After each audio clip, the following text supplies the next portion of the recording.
Well, Mayor Emanuel, it's a great honor to be here with you today.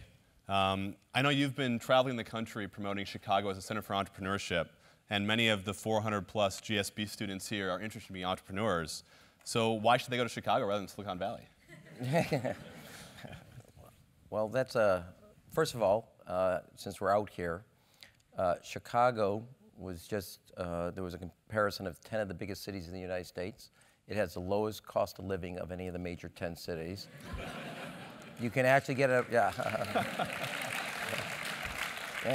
you can actually get an apartment with a view and still afford a meal. I'm saying that out here on the West. The second thing is, I'll say this is a serious thing. Time Out magazine did a thing of worldwide cities and was rated as the best #1 city to live in the world. And my kids tease me often because I'm a big booster of Chicago, but I gotta be honest, I was a little shocked at that evaluation myself. But on the entrepreneurship, not to name another business school, so I apologize. I'll have to go into a witness protection plan now. Harvard Business did a case study of Chicago's entrepreneurial culture and high tech. It's gonna come out in a couple months.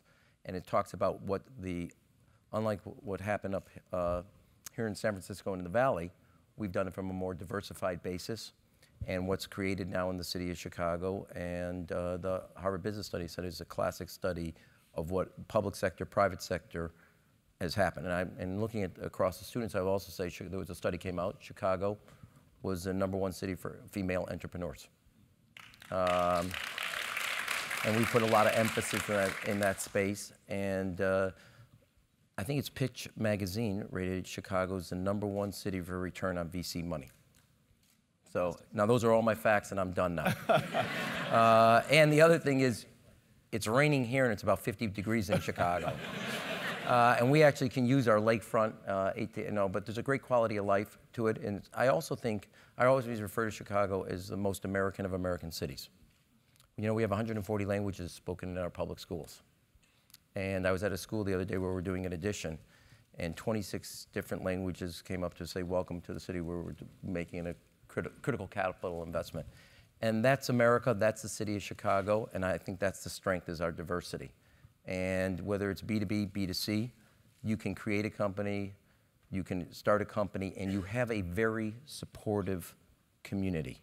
We have a community culture that's true of our theater, that's true of our business community, and it's true of our entrepreneurial community, which is why you see people succeed even when they fail, which is your greatest learning experience, have the support to continue to go on and push on, which is true both in theater, entrepreneurship, and obviously in politics as well. You mentioned education. It's a passion of yours. Yeah. What are you doing in Chicago to help those who want to be educated? Well, I hope it doesn't turn on that last point, who want to be educated. Well, we did a number of things, and I want to be honest. I ran for mayor. One, it's my home. It's a city that 100 years ago this year, my grandfather came to, 13 years old by himself, leaving the pogroms of Eastern Europe. And his grandson's the mayor of that city. It's only in America, and I will tell you, only in Chicago. And, you know, my grandfather was a dreamer. 13 years old by himself, a word of English, to meet a third cousin he never knew. And through meat cutting, steel working, truck driving, his grandsons, one is a Hollywood, I don't know what you would describe Ari as. The other one is a doctor, and his other grandson is an elected, in public service.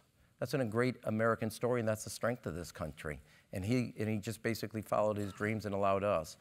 So I believe, and I ran for mayor, not just because I wanted to pay tribute to my grandfather, but I believe firmly in what the city has to offer. So we've done a couple things. The first thing, I made kindergarten, full-day kindergarten, universal for every child. It used to be half the kids had 7 hours a day, half had 4. And trust me, the kids were getting 4, should have gotten 7. The kids were getting 7, could have afforded to get 4. It was, I suppose I can say it here, you can kick me out, I'm only 51 minutes. It was ass backwards, to be blunt. So we made universal kindergarten.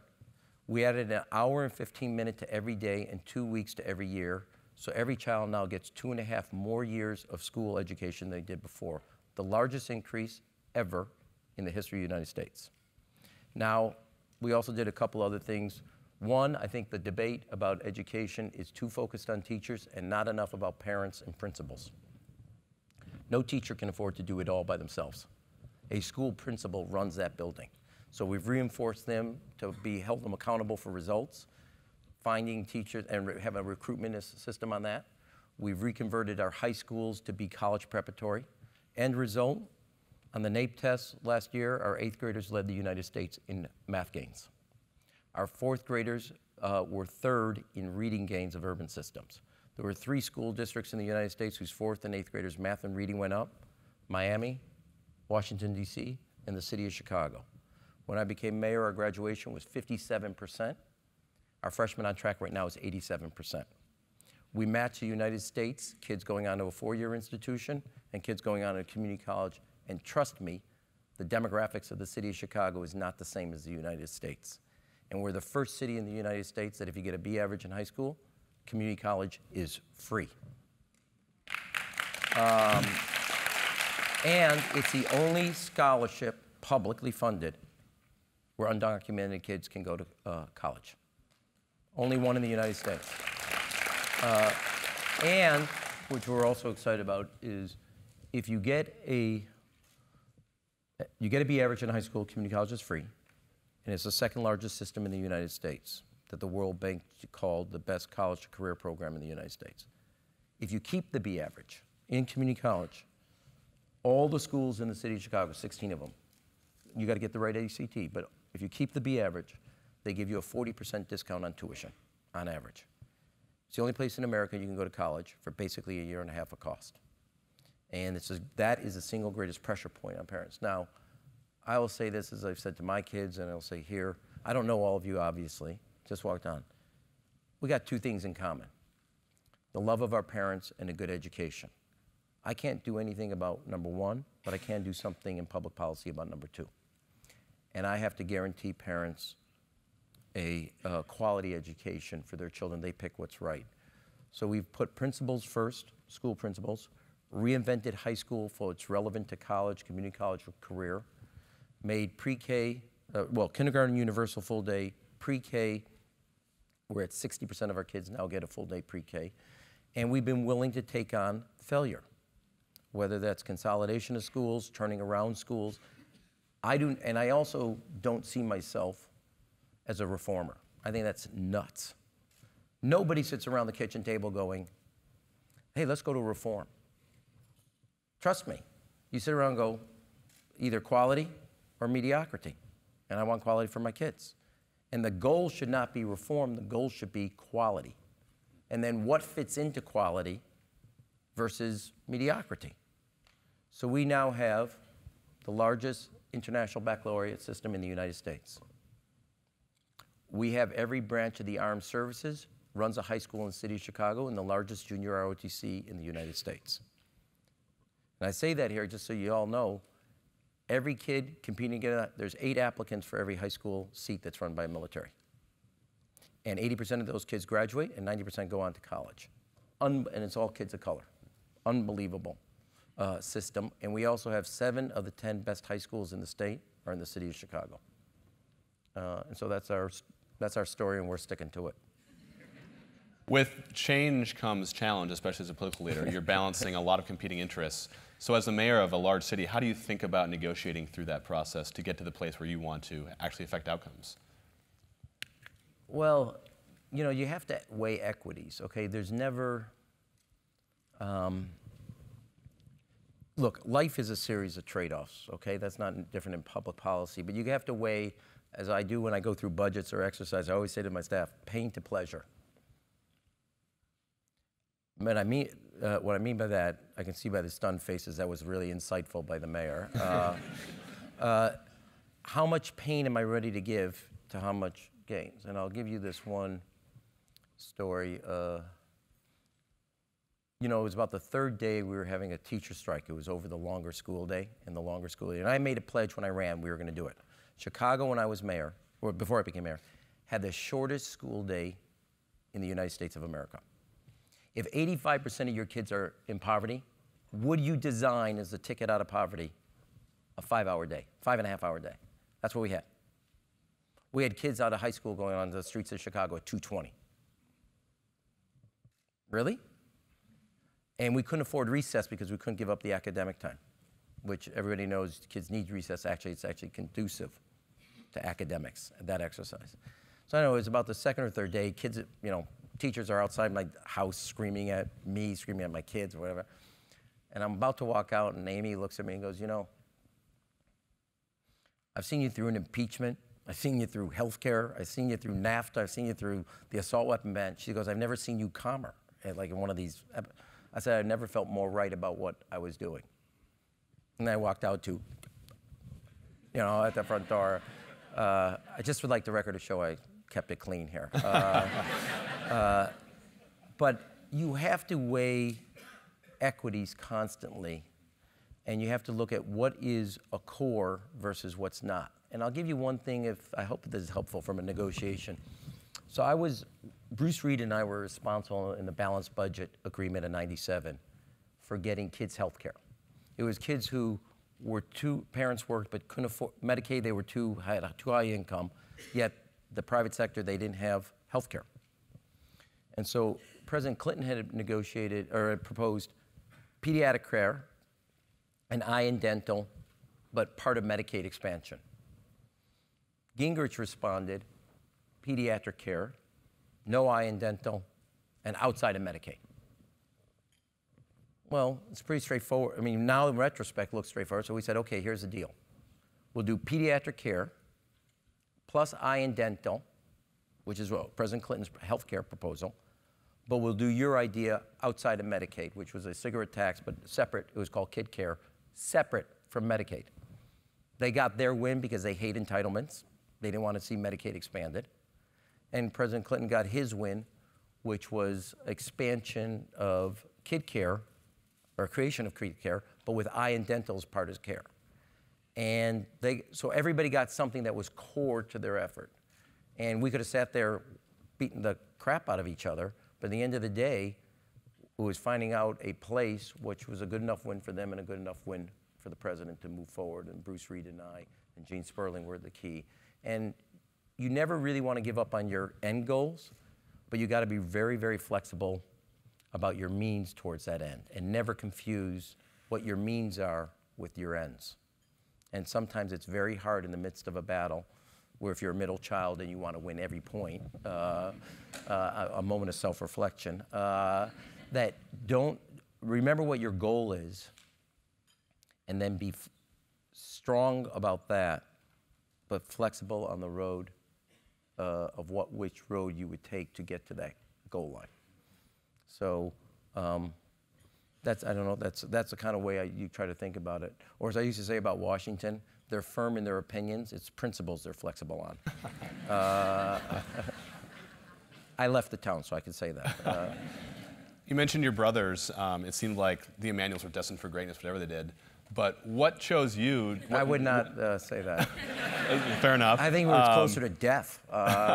So why did you choose politics? And that's where I want to go. Maybe it's like death, but what drove you towards that direction? I love politics. First of all, I don't think of it as politics. I think of it as public service. I think,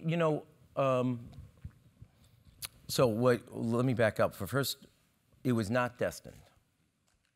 I played soccer. I wanted to improve my soccer game, so I took up ballet. And I actually had a scholarship to the Joffrey Ballet. And much to a Jewish mother's chagrin, I didn't take it. I convinced her, I went to Sarah Lawrence and I convinced her I'd be a dancer. And the moment my parents drove up, threw the ballet shoes and once in a while.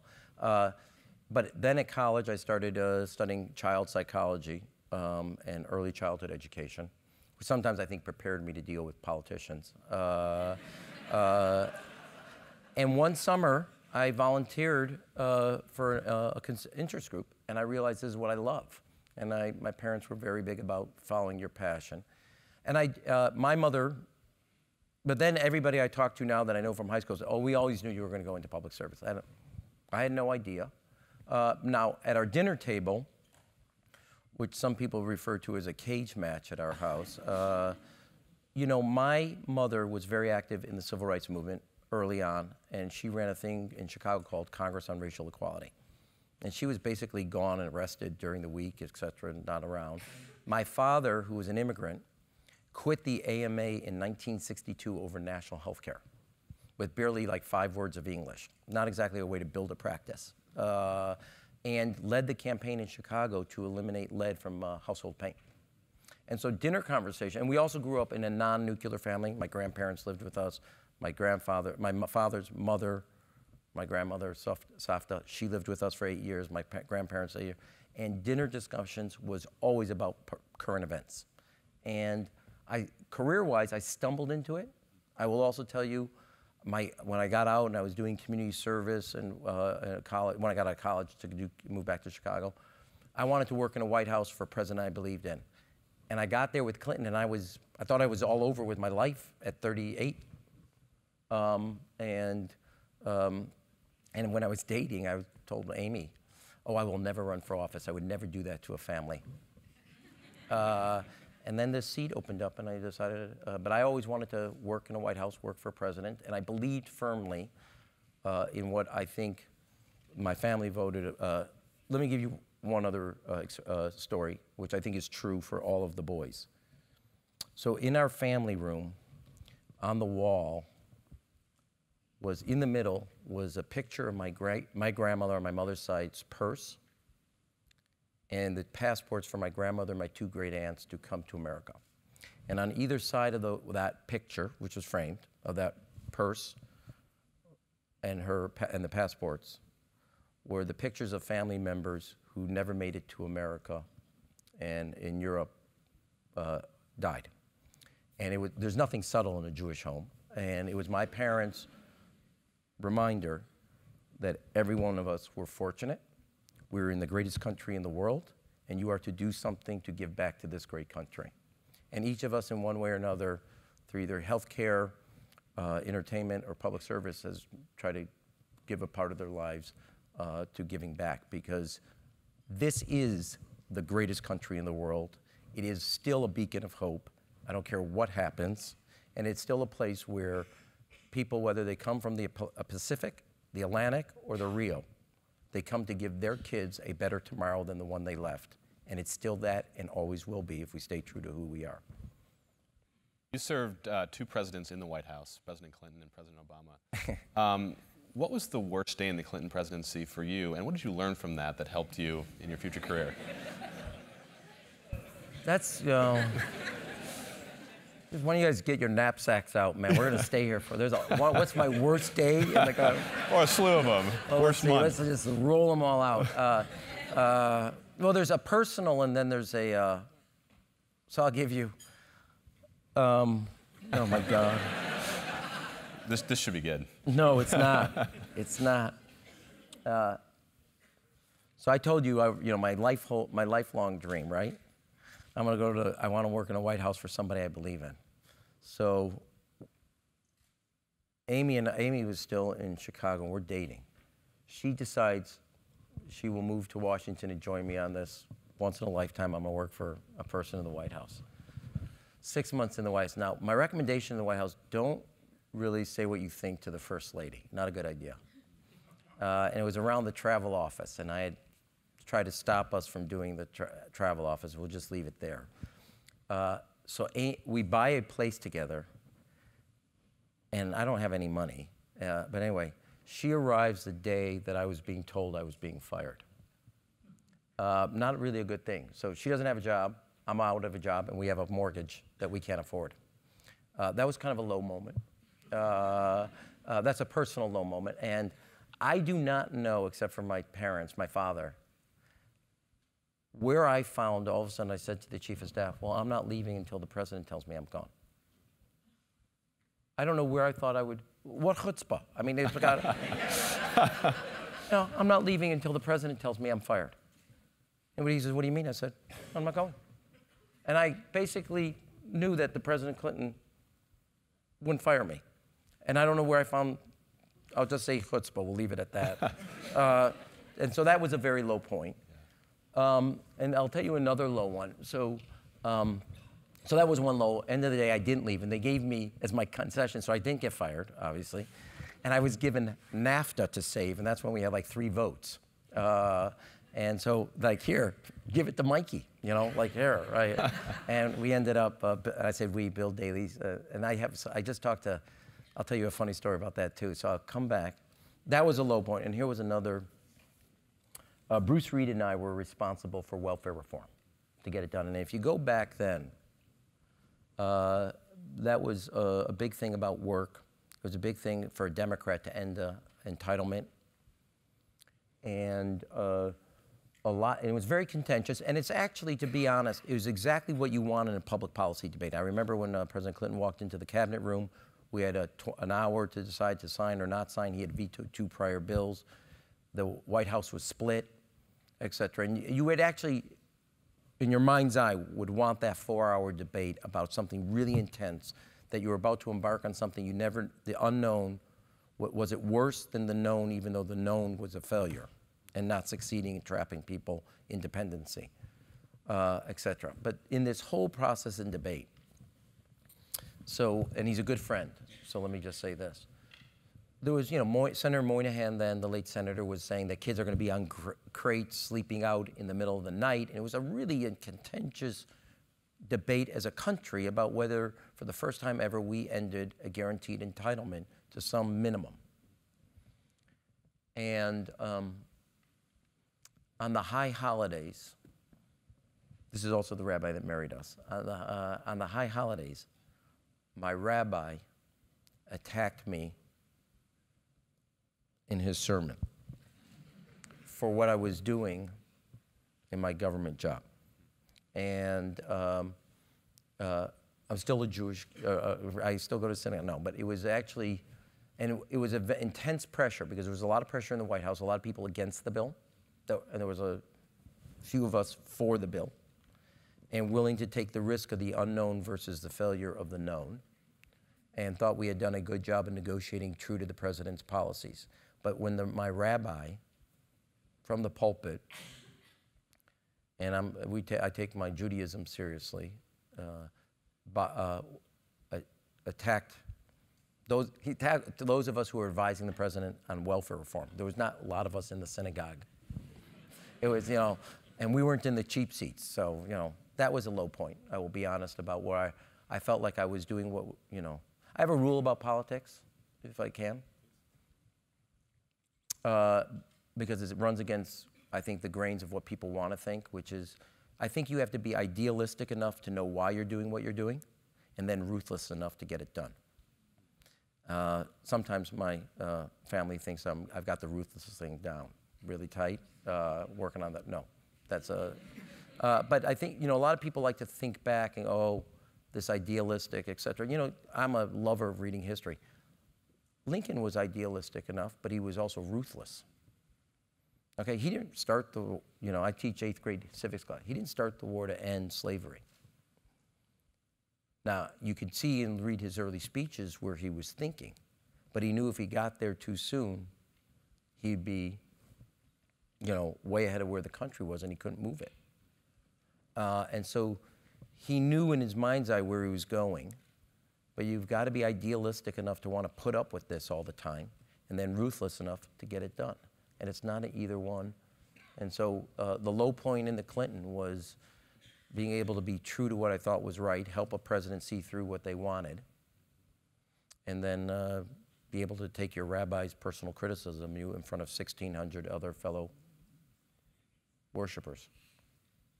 When you took over as That was it for Shabbat services. I'm never stepping foot in that synagogue again. Okay, go ahead. When you took over as chief of staff in the White House, very early on, the president wanted to push for healthcare reform, and you were one of the early opponents within the White House and then changed. But how do you think about being... I wouldn't say opponents, but... Well, maybe recommended against it. How do you think about being a principal to a leader and having a robust debate and then going out and selling his policies when you may not agree with everything? Well, that's... well, first of all, you owe the president the honesty.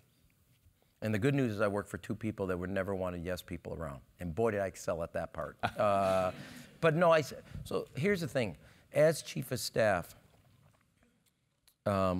your job is to help a president. Look, guys, nothing is good and bad, easy and hard. okay? It's all very complicated and it's not clear. And my advice to him, and I want to be clear about what I said, I didn't say don't do healthcare. The history of healthcare, okay, so I'll say what I said to the president. Okay, 100 years, presidents have wanted to do universal healthcare. They failed. Every president has tried, has universalized a segment of the population, not the population. Medicare, seniors. Medicaid, poor. Veterans, kid care. Nobody has succeeded at universal healthcare. My advice was, know what has come before so you understand this. And as you go forward, in the top drawer of that oak desk, what's plan B? Because we're more likely to get to plan B than to plan A. And if you get to plan A, the consequences, given you're going to take on 1/6 of the economy, is going to be unbelievable, both to you trying to do something else and to everybody else. You know, one of the things I always say, I'm proud to have worked for the president, but if it wasn't for the 06 and 08 House gains, he wouldn't have gotten his agenda done. It's just not possible. And I spent a lot of time recruiting a lot of people and convincing them this was worth doing. Okay, so that's A. B, I had to evaluate for him, which is what he wanted, what are the trade-offs between the end, the means, and what is the pain to pleasure? And if I didn't do that, I wouldn't be doing my job as chief of staff. And once he made his decision, my role as giving advice and counsel was over, and it was to go get the votes. Now, some people argued, you know, like I said to him, I said, another anecdote or another story. I said, oh, I'll make this deal, but I said, we're not having the House vote on Zach's bar mitzvah. Big deal, because that's exactly what happened. So Zach's done with the half Torah section. I'm running out of the synagogue, going back, and we're getting Bart Stupak and the 13 Catholic Republicans on birth control and legislation. We did a legal document, and Bart used to work out with me, et cetera. And so my only point to him was understand what it's going to take politically to get this done, and if you get it done, what are the consequences of getting it done? And there's good things policy-wise, and there's challenges politically. And after healthcare, there was Dodd-Frank, but I'll give you, the rest of the presidency was executive orders. You didn't replenish the political bank, you drained it. And if you are a Democratic president with a great vision of what government can do and what you want to do, understood, and that was my job, was to say what I believe, and I believe that. And I'm happy he did it. I think there's been great things that's gotten done. But if I had not done that, you know, then all this notion, oh, go into the White House, go into that Oval Office and tell them the truth. Okay, I did. That's what I did, and I believe still to today you have to evaluate equities, and it's not A to B. There's a lot of complications to it. And you give the president advice, and he makes, or she makes the decision, and then your job as a staff person is to execute it. And that's exactly what I did. So in 2011, you went from being that executive agent of the president to actually being the principal yourself. And what kind of leadership changes did you have to make, or what kind of things as a leader did you have to shift about your engagement with your staff to actually be the person in charge? Thank God you're not interviewing the staff.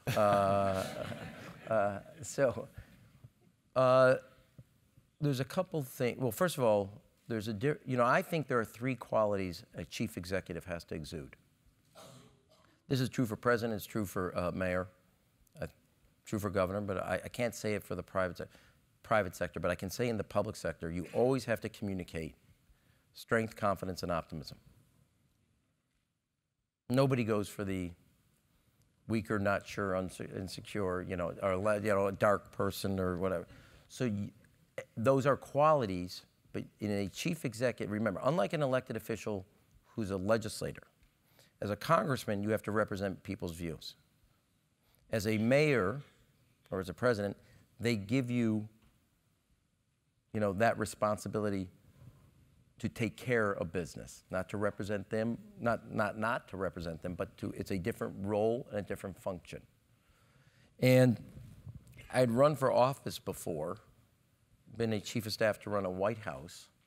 And mayor, though, it is a transition from being an agent for somebody else to being the principal for your city. Totally, it is a different voice and a different role.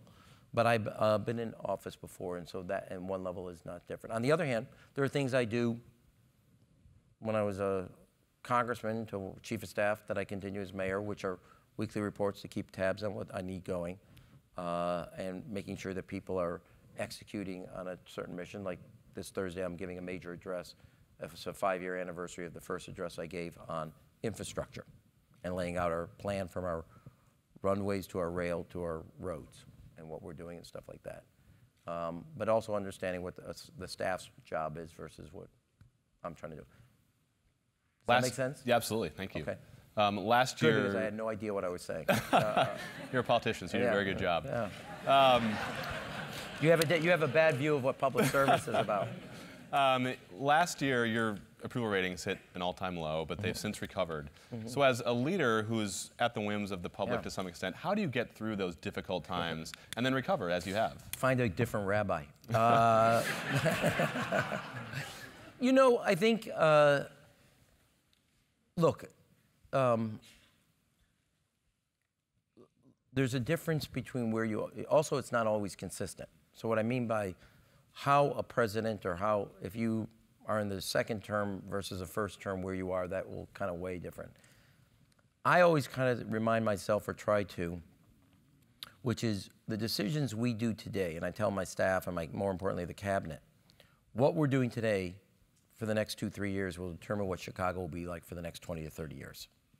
And you've got to be willing to take certain political points, pressure today, that's worthwhile down the road. And meaning you don't, so I've, certain things I learned out of Clinton and Obama, and this is a bad example, but it's one to illustrate the point. So we're embarking, we did it 5 years ago.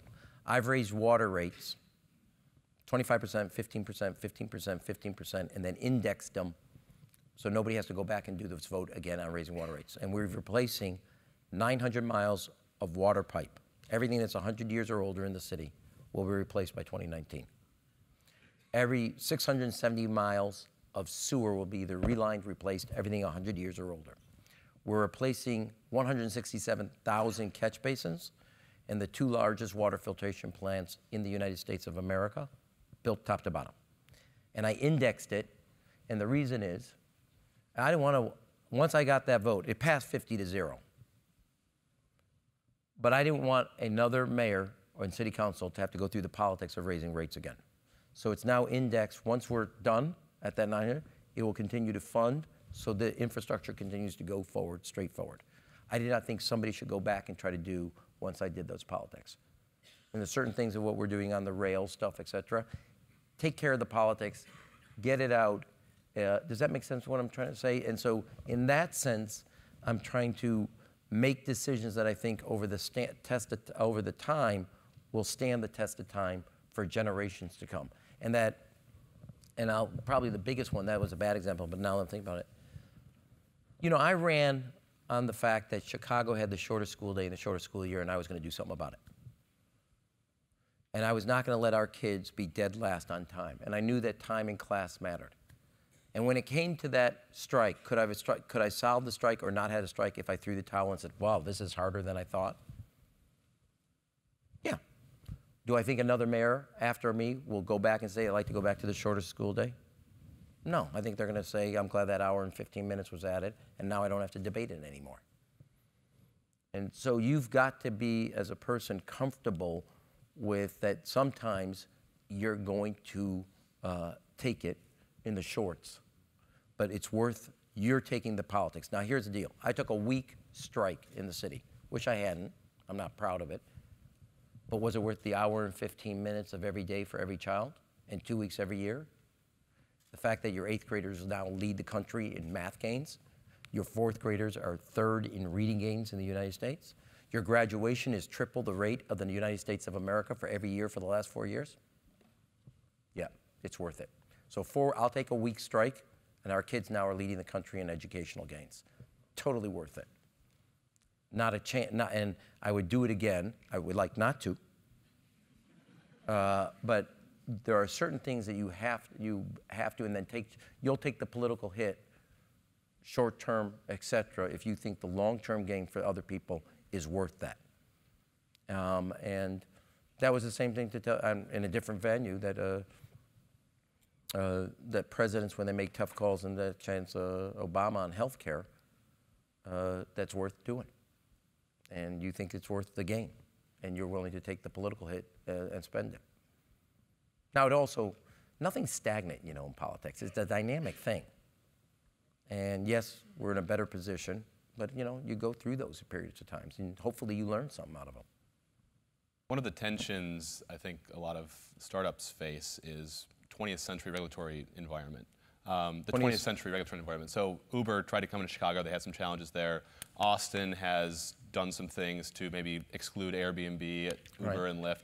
How do you think about integrating new technology and kind of cutting edge things when it comes to actually also maintaining the regulations that keep your city safe or whatever? How do you blend those two things? Well, you know, we just went through this with Uber, who I also met with this morning. So we'll give you an example. The hotel, so when I became mayor, the hotel industry, we had 39 million visitors. We now have 54 million visitors. And it's been an incredible growth, both in tourism, beyond business traveler to tourists. And we're really marketing. And the hotel industry loves what's happening, and we've redone McCormick Place, our convention business, blah, blah, blah. That was an official business term, blah, blah, blah. So that goes forward. So Airbnb comes, and I said to the hotel industry, who's very supportive, look, they're here. We're not keeping them out. The question is, what are the rules they're going to operate under? So we did something which I'm really proud of. Beyond they paying a hotel tax, that's Airbnb, I put a 4% surtax for homelessness. And we now raise $2.5 to $3 million now, so it just started. But beyond the 16% tax that all hotels pay and Airbnb pays, there's a 4% surtax just for homeless services. And we've discussed today something new, which no other city's going to do, which we're going to try, and I got to work. I can't say it now because I got to work something out, but I'm confident I will. You'll be the first to know. But you've got to be able to see what are the fundamentals, and then what's your goal out of it. Nobody in the negotiation, nobody ever signs on to a loss. Everything I always say to our team before we go into anything, so that was like true when the hotel industry wanted to throttle. And I said, okay, you know, they get that. They wanted to throttle Airbnb. There are other people, you know. Nobody signs on to a loss. Nobody willingly. And so the question is, as I always say to my team, what's their wins? I always, before a negotiation, draw out on a piece of paper, their wins, my wins. Always. Now, can I give them what I think are their wins? Can they give me my wins? And then, how close are we to that kind of ideal paper at the beginning than when we get to the end? Usually, people like to walk home and make their sell. We did it recently with the teachers. There are things in there the teachers can claim to their members they won. Fair and square, not a problem. There's things we won. Fair and square. Otherwise, it's not a very good negotiations or a contract. If you try to make the other side lose, it's not usually a good way to get a deal done. And they won't sign on to it. And if they do sign on to it, it's because you crushed them, and trust me, they're going to come back and get you. What goes around comes around. So I always try to start when we negotiate something, sit at the table with my staff and roll up and say, okay, write out to me their wins and the ones we can afford to give them. Now write out my wins that they can afford to give me, and then let's try to keep that as our North Star in this deal. But my biggest problem for me is we kind of know it, so let's just get to it already. And usually, like, negotiations have their own theater performance before you get there. And I'm not one for that. Patience is not one of my strong suits. Following the 2016 election, Democrats are in a tough spot. They're in a minority across the federal government. Really? In 2018, they'll have to defend 25 of the 33 Senate races. Yeah. You've lost over 1,000 state legislative seats since 2009. But in 2006, you as the DCCC chairman, are you, won the House. What did Democrats have to do to regain their Are you my rabbi? I could be if you want. Wow. Ah, really. Well, here, look. I probably shouldn't be too honest. Okay. So look, there's a couple things. No, this has not been 2016 on the House and State House.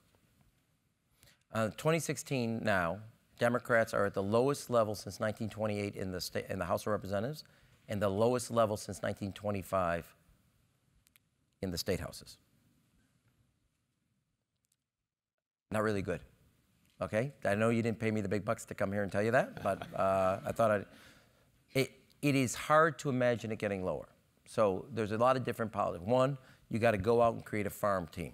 You know, in 06 and 08, everybody goes, oh, that's when we took back the House. You know, I got a lot of crap for recruiting Iraq and war vets, football players, sheriffs, business people.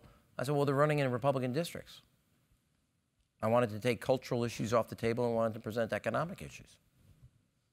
You know, we as Democrats like to walk around ideal, no, you got to be ruthless enough. We recruited people who match the district. If you're running in a Republican district, you got to get at somebody who can win in a Republican district. Winning's everything. You don't win, you can't make the public policy. I say that because it is hard for people in our party to accept that principle. Sometimes you just got to win, okay? And our party likes to be right, even if they lose. I don't go to moral victory speeches. I can't stand them. I've never lost an election. It's about winning, because if you win, you then have the power to go do what you need to get done. If you lose, you can write this book about what happened. Great. That's really exciting. And my view is, right now, number one, get on top of redistricting. I want it all handled by courts and commissions. Get the state legislatures out of that. Because we haven't done it the other way, and they have. Got to change that. Second, go get a farm team. Third, in this effort, stop arguing about Democrats love doing a firing squad in the circle. Stop it. Okay? Don't attack. They're too moderate. Forget about it. This guy and these people are about to do something on the tax code, the regulatory environment, and things that are more threatening than what a fellow Democrat may slightly disagree with you on. Stop it. We're not strong enough to do that. And then you got to pick which ones you're going to fight about. Not every pitch has to be swung at. I only use that because of the Chicago Cubs. I don't know anything about baseball, but I know that's what they say, okay? But we don't have the power to swing at everything. So you have to pick what is essential. Now, what we do know, I would say also, time is not the incumbent party's friend. Time is the opposition's friend. Slow. Go slow. They want to rush. We want to go slow. Real slow. B, wedge. Wherever there's a disagreement among Republicans, I'm for one of those disagreements. I'm all for it. Okay? Fair enough. Presidents want Russia. I'm with John McCain, Lindsey Graham. I'm for NATO. Why? Wedge. Wedges, schisms have to be wedges. Wedges has to be divides and divisions. And third, let me be real clear. We got to lower the president. Why? Because they are strong enough to get him than us. We're not strong enough. And that's my kind of take on this. And that is how you build. Now, you also got to know you can't beat something with nothing. That was Bill Clinton's always lesson to me. You have to have an alternative. So when I was in Congress and head of the DCCC, I wrote a book with Bruce Reed about a set of policy ideas for the Democratic Party. You have to give people your vision. Okay? So those are kind of the rules of what I would say to take part. And I would also be honest. It took us a long time to get this low. It ain't going to happen in 2018. Take a chill pill, man. You got to be in this for the long haul. And if you think it's going to be a quick turnaround, like that, it's not. You have to be part of this for the long haul, because our ideals, our ideas, like theirs, they didn't get to this point just overnight. It's not going to take like this. You're going to have a success here, you're going to have a success here, and then you'll build a critical mass. But it's worth fighting for. And I think this country is worth fighting for. I have one last question before going to the Q&A with the audience. I have 2 last answers. Fantastic, Yeah, hopefully. Who's the Republican you most respected in Washington when you were there? Who's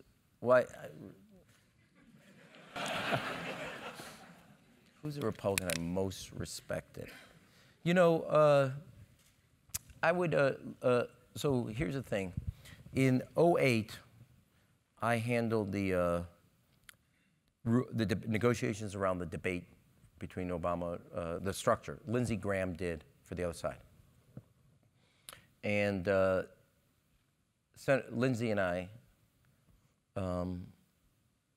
ended up developing a friendship beyond, that goes way, you know, we used to have dinner and stuff like that. Not that that's a sign. We used to have dinner, right? But it was, you know, I even picked up the tab. No.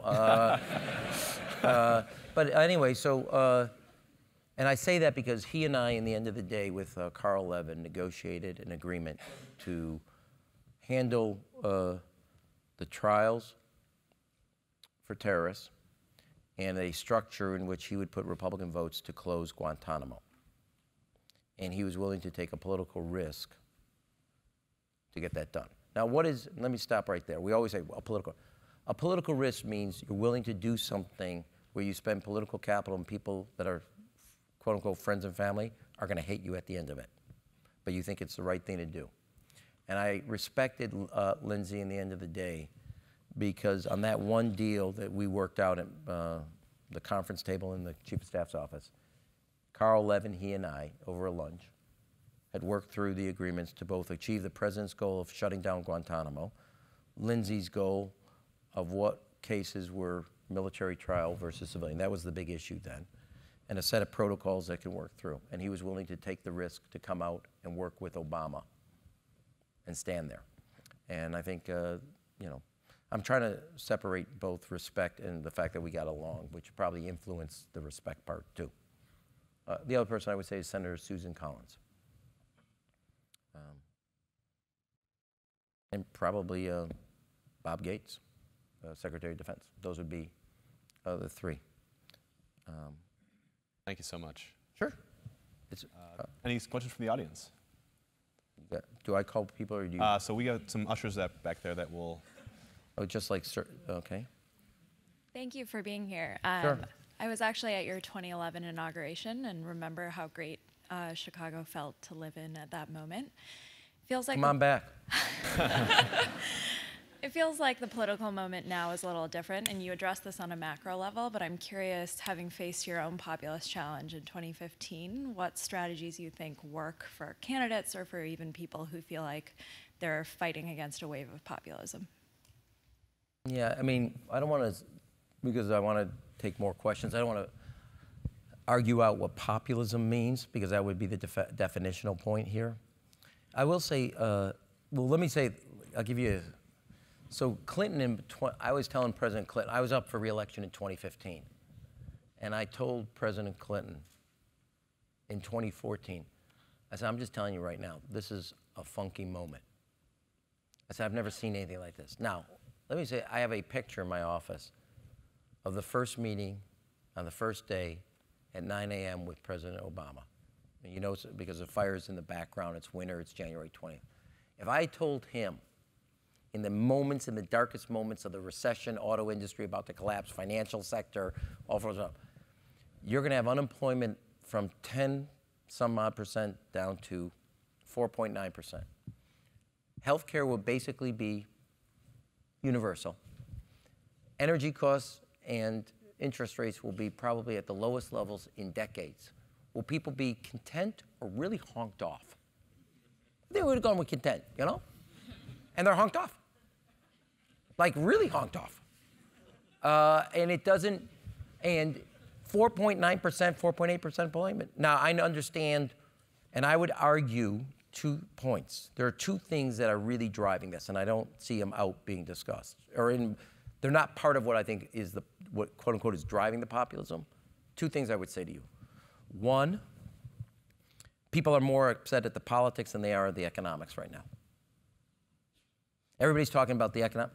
People are really frustrated with the politics and the dysfunction. Not just here, look at France. Look at what's going on. The second, what's driving that? I also believe people have made huge compromises about their position today. And what I mean by that is, over the last 20 years, their spouses went to work. Your mother-in-law has moved in. The kids graduate college. They're coming home. They've kind of made all those compromises, adjustments to kind of hold it all together. What is really driving people's angst is their kids. They think that even if they send them to college, that's not a guarantee anymore. And they have to go to the poorhouse just to get them there. And they don't see the political system addressing the future better. They know the future's going to be rough for their kids. And what they're worried about is the dysfunction in the system is not getting its stuff together to make that future better rather than worse. And I think that's where the populism, that's where the anger, that's where the frustration is. It's not about this class or, and I'm not saying that the last 10 years, this kind of staticness around middle class incomes and the loss pre-recession versus post-recession, but I actually believe the biggest angst that's driving people is around a dysfunction in the political system, driven mainly by their fear about tomorrow will not be better than today. And that's the first time that's ever happened in America. And that's my kind of take on it. Does that help? Okay. Come back to Chicago. It's raining here too often. You got to pick on people. I'm just looking at Mayor Emanuel, thank you for coming here. My name's George. I'm a second-year MBA student from St. Louis, Missouri. And I'm interested in understanding what are some specific policy areas that you're excited to work with a new administration on?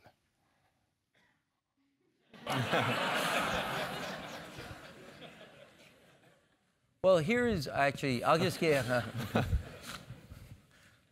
reversing their policies on immigration, reversing their tax policy. No. Here's my basic North Star. Cooperate where we can, confront where we must. That's my attitude. So I'm giving Thursday a pretty big, what I think is a big speech about what we're doing on our airport, our public transportation, our roads, our parks, our schools, our community colleges, and our streetlights. It's the 5-year anniversary of my first speech on infrastructure. We're the only city with a infrastructure bank, et cetera. I'm willing to cooperate, and not only cooperate, do something on infrastructure. I'm not sure I understand what the tax credit idea is, but that would be a place. But I won't compromise on principles about Chicago being a welcoming city and a place where you can dream for your children. I will never compromise on that. I will never, ever allow the city that gave my grandfather a chance to turn its back on kids whose only reason they're here is because their parents thought that America could offer them something that their place of origin was not. You know, Amy and I, a week ago, had 6 dreamers at our house for dinner. Kid was from India, there was a kid from Nigeria, and 4 kids from Mexico. Every one of them are there, and they're first in their family to go to college, or thinking about going to college. That is the power of this country. That is the power of this city. And I'll never compromise on that because it's not worth being in public service giving up on that. It's just not. But I will be. You want to invest in a new era, helping us build our public transportation? Great. I'll always take your money. So those are type of things. That's, you know, where I'm willing to do it, and I'll be clear about that. I'm willing to. I should be quicker on the answer. Oh, I got like 20 answers. Go ahead. You pick. You got like 5 hands, not me. Or 6 right there. Thank you, Mayor Emanuel. Matt, MBA 2 from outside Chicago. What does 2 mean? Your second year? Second year. Okay. Yeah, sorry. From outside Chicago. Okay. What's that? I'm from outside Chicago. Where? Question is, what are you currently doing to address crime, and in particular violent crime in Chicago? I know it's very complicated, but curious to get some insight beyond the headlines. Sure. Well, first of all, let me, there's a couple things, and thanks, Matt too. A number of things that we're doing, and then also understanding of the issue, okay? So we have 77 neighborhoods in Chicago.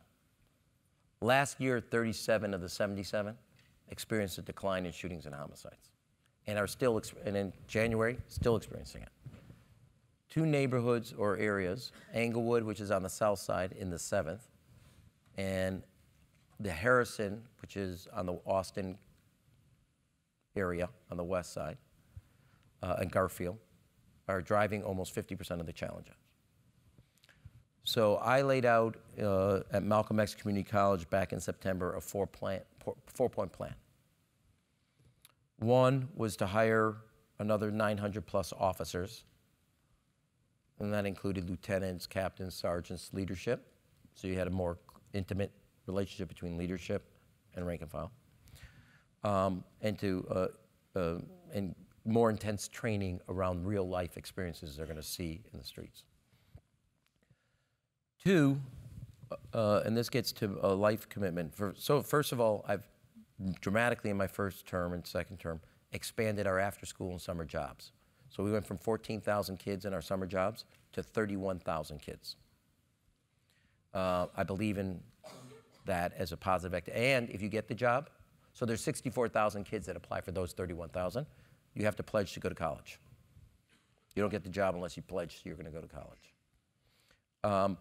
We now started for 7,200 young men, 8th, 9th, and 10th grade, in our 20 most challenging neighborhoods, universal mentoring. 4 hours a day, Monday through Friday, in school. There's a program called BAM, Become a Man. I just had Theo Epstein from the Chicago Cubs come to a circle. When President Obama introduced My Brother's Keeper, the young man, Christian, who introduced him was a kid that I advocated the presidency at in 2012 at Hyde Park High School. And he participated for like an hour and a half in this BAM circle. It's a circle, and the kids really learn how to, they learn what your father would teach you.